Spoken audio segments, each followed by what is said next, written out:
He who controls the spice controls the universe.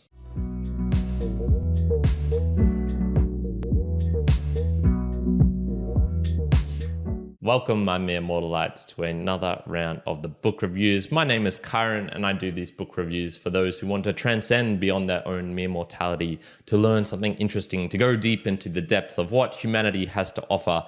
And boy, do we have a fun one today. It is one of the best-selling science fiction books of all time. We have Dune by Frank Herbert. This book was published in 1965 and it is pretty hefty, about 570 pages in length, including the terminology and some appendices at the end. It's a sci-fi classic, as I mentioned, so this is very, very popular in terms of Lord of the Rings type level of creation of a universe, the narrative, the storytelling, all those sorts of things. Now, this is the, I think, first that was published of the Dune world, the Dune series, I guess. And it's looking at this world of Arrakis and how this world is essentially pretty inhospitable. It's barren, so it's a desert type world. There is a lack of resources. There's the spice, there's the animals, there's all sorts of different things going on. And above all, there's a lack of water. They are very, very wary and aware of where their water is, the moisture, and they take all of these steps to protect themselves.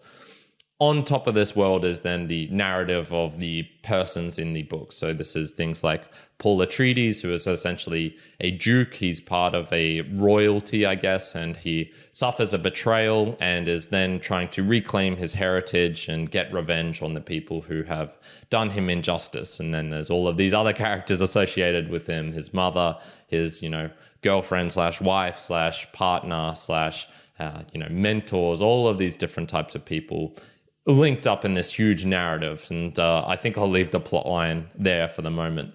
The book itself carries many, many themes within it. It goes over many different topics, goes into religion, ecology, history, mythology, all of these different things, politics, war, science. It goes into many different ways. So you will, as reading, see all of these different things popping up and being like, oh, okay, there's an interesting side thing I could explore. Maybe that'll be useful in the future. Maybe this is just a little distraction, all of these sorts of things. As I mentioned, this was part of a series when it was first published, and I think there was about 6 books that Frank Herbert himself wrote. So this is Dune, Dune Messiah, Children of Dune, God Emperor of Dune, Heretics of Dune, Chapter House, Dune.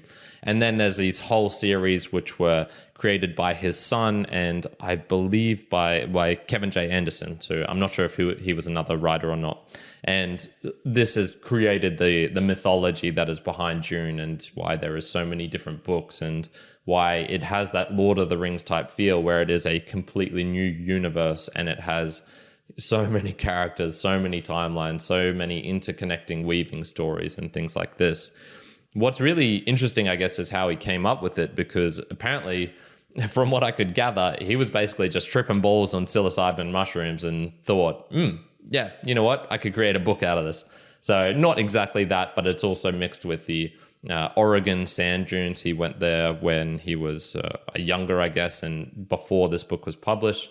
And it explains a lot. So there's many things that are contained within the book that you can see in real life examples. It's not just pure imagination. It is obviously, like most things human, taking from something that exists and weaving it with something else, melding it, changing it, taking away this thing, adding something else, which really adds to the flavor, I guess, of this book and why it is so popular. We'll jump onto the first theme, and this is water and spice, all you need in life. And we're looking here at scarcity mostly. So what true scarcity is. We can see within this book that there are a couple of elements, the 2 main ones being water and spice on the planet of Arrakis, and why they are truly scarce. And this is mostly due to external and environmental factors. So the water, obviously, it's just a really hot desert, dry planet, and the population there is basically already at peak level, and they are doing things like wearing still suits where they have plugs up their noses to capture and reclaim all the moisture in their body. There are no pools of water. It doesn't rain on this planet. All the water that they have is essentially the stuff that is already contained within them. They can't get this water from elsewhere. Although there is water hidden on the planet, it's very, very hard to get. And there's a lot of interconnected things related to that. So essentially, water is very, very scarce. The other scarce thing is spice, and this is because it has some very interesting properties relating to prescience, to being able to predict the future or see into the future somewhat. And this is valued very, very highly, and it's also very, very hard to get because it's somewhat guarded, I guess, by the worms, which are these gigantic creatures with mouths 100 meters in diameter, which can grow as large as I think 400 meters, although it's hinted that they can grow even larger. So there's this true scarcity in the environment of this planet, which is something, at least in the Western world, you don't see so much in terms of environmental factors. What we have is more enforced artificial scarcity. So if you look at things like a Lamborghini, or if you look at something like a Bitcoin where there's only 21 million, but it's just an arbitrary thing that we've created. You can look at Pokemon cards and their rarity and things like this. We have a lot of artificial scarcity in our world, and then in this world is where you see the true scarcity, which is determined by environmental and external factors. So we have the spice, we have the water, and both are very scarce. So what do humans do? How do they behave with this scarcity? And I think this book has two approaches to it, or two different takes on how they might do it. So the first is the House Harkonnen, which is very ruthless and cruel. By the way, if I'm mispronouncing any of these names, it is what it is. It's just how I read it and heard it in my head.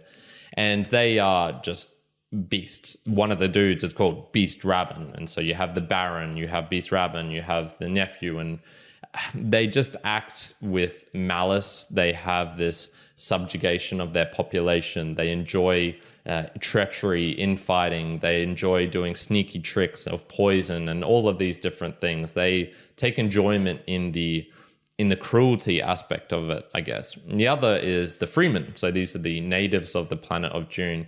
And whilst ruthless, I would say they're also kind. So it seems like the ruthless factor is what appears in both cases. If there's a scarce resource, you don't have the ability to not be ruthless. You have to make some very tough decisions. And that's what I really mean by ruthless, the tough decision making.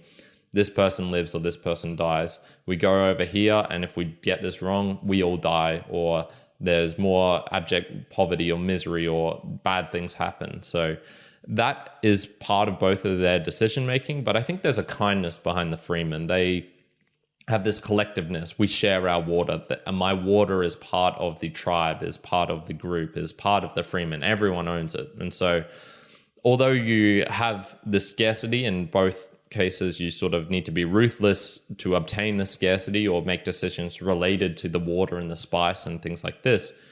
You don't have to be necessarily cruel as well. You can be ruthless, but have kindness in your ruthlessness, and be trying to aim for a brighter future. And if there wasn't scarcity, then you wouldn't be ruthless, essentially. And then following from this is, okay, what would be Arrakis like without this scarcity? So let's jump 300 years into the future. They follow this big plan that there is to create ecology, to get lakes and pools and fix the temperature and the climate, and water is no longer a scarcity. How would the Freemen behave, for example, in that situation? Would they still have the ruthlessness? I would say no, because they'd have the kindness deep buried within them, and they're only making these hard decisions because of the scarcity. And then if the scarcity went away, the kindness would remain. It did also get me thinking, would they then create their own scarcity? Is scarcity something that humans just need because it's such a big driving factor of how we know to value what we value? I value this thing because it's scarce and no one else can get it. Whereas what if we solve all the scarcity problems? Do we just do as we do in real life? And I would argue this is what happens. They would probably end up creating their own NFTs or Pokemon cards or Lamborghinis because the scarcity isn't there. Well, all right, I guess we got to make it now. The other theme isn't so much about the world and the planet. It's more about sci-fi in general. And I would say it's the essence of sci-fi, making boring stuff fun. Now, this book covers an incredible amount of things. I already listed in the synopsis some of the things like religion, politics, war, science, etc., etc. But when you get down to it, it has even more nuance in it. There's a life cycle of the sandworms. There's the hero worship and the culture that is behind Paul and I think his name of Maudib. Once again, that's how I'm sort of pronouncing it in my own head. There is the linguistics aspect. So this is you can see taken from Arabic culture, which is obviously reflected in this because it's a desert world. It's very sandy, it's very dry, it's very et cetera, et cetera. There's the minute human nuances. So this is where they're looking at another person, and by just like the glint in their eye, they can tell, oh, they're thinking this, and then I'm going to be able to react in this way, and things like this, and et cetera, et cetera. The origin of myths. There's so many different things in this.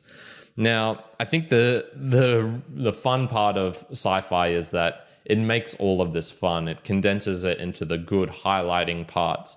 I read the book and I'm not reading through a tome of text. I'm like, oh, what's going to happen next? It's very rapid. We switch from one scene to the other. We don't get the 5 days of traveling from here to there. They just travel there. And this is what happens in, good stories in general. But I would also say in sci-fi, it's really connecting this and condensing it down, these abstract parts, and then making them fun. I feel you're given a taste of what this world would be like if it was an actual reality, if this actually happened, in the Appendix 2, which is on the religion of Dune. And this is talking about how, as humanity spread out over this universe and to these different planets and whatnot, they decided, okay, religion's kind of bad. We're killing each other. We're doing all these bad things. Let's get together and we'll create a super religion, the religion of religions, the mythology behind it. And so they get all these people together and it just becomes an instant snooze fest. They spend years and years, like a decade, trying to create a document, compiling all these religions together, release it. In the end, no one's happy because of it's a shit product, and it took, a decade to create, and et cetera, et cetera. That is what reality is like. It is boring. It's monotonous. It leads up with everyone being unsatisfied. It has, wasted bureaucracy and bullshit and politics, and not the fun side of politics like presented in the book. It's the shit side of meetings. Oh God, meetings. Another fun aspect of the Dune book, and what sets it apart from some other sci-fi books, is that it doesn't really emphasize the technology part of things. While there are some cool technological things in the book, such as the las guns, the shields, the different types of poisons and things like that, most of it is related to the human interactions and actually is more looking at the past, I guess. Science is not only forward-looking, i.e., how can I create this new technology, this phone to do this thing, or this light, or this interconnectivity via the airwaves and things like that. No, you can also use science to look at our past, and so look at the mythologies. We can use science to change the world of something barren into maybe something that it used to be, such as happens in the book, because there's the salt pans, and the Arrakis used to be full of water and things like this. So what sets Dune apart, I think, is, it's a really good sci-fi book, and it's really fun, obviously, but the essence of it is that it also has this, not emphasizing technology. It's looking at some other aspects of humanity, the psilocybin mushroom / spice, the religion, the jihad that's in the book, and then compare that to our everyday world and the Islam and things like this. Onto my personal observations and takeaways. I've already mentioned how it was quite well researched and how he spent a lot of time looking and drawing from different sources in the current world and bringing them into this fantastic landscape that is Dune. And I think he just did this really, really well, because there was no big gaps that left me thinking like, oh, that doesn't make sense. Why is this way? And yet they could have, easily used this thing to create the world and make it a better place and things like this. So I think he spent obviously a lot of time researching, then also the writing of it, compiling it together to make sure there was no real big loose ends that leave you just going, like why was that? Style-wise, I think the chapter flow is fantastic. There's not too much jumping from the Arrakis homeworld and, dunes and sand and all that sort of stuff, and then onto an external planet where the Emperor is, and then to this other place and whatnot. No, I think they all go relatively smoothly. Not too many characters introduced at once, and he has a somewhat nice habit of killing off characters, so it's like, oh God, okay, thank you. I don't need to remember him and how he fits into the story anymore. So it just went really nicely. I think that was one of the things that I really took from this book, was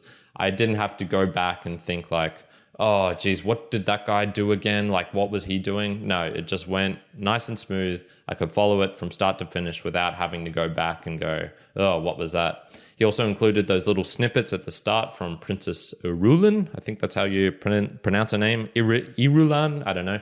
And those are nice because they give a little summary of the chapter before you read it as well, but still keep you hooked and don't give, obviously, the details away of what actually happened. So nice little snippets throughout, just little techniques that the author, Frank Herbert, used to create this flow in the book. My last observation takeaway is that there's just something about the grandeur of big things that make it fascinating. The worms, for example, are just a fantastic creation. I was fascinated about them from start to finish, and I wanted to know more about them. I wanted more examples of how they almost got eaten by a worm or taken away or whatnot. And I think this is just a human thing. Like, if you've ever been near an elephant or a giraffe, it's just the majestic nature of them. They're so big, and they pale in comparison to how big these worms supposedly are. So there's just something about grandeur that I really love, and I'm super glad he introduced the worms into this book because they were fantastic. I really loved reading about them, hearing about them. So in summary, it's a fun world, and I can see why it has its fanatics. I found it easier reading than Lord of the Rings, and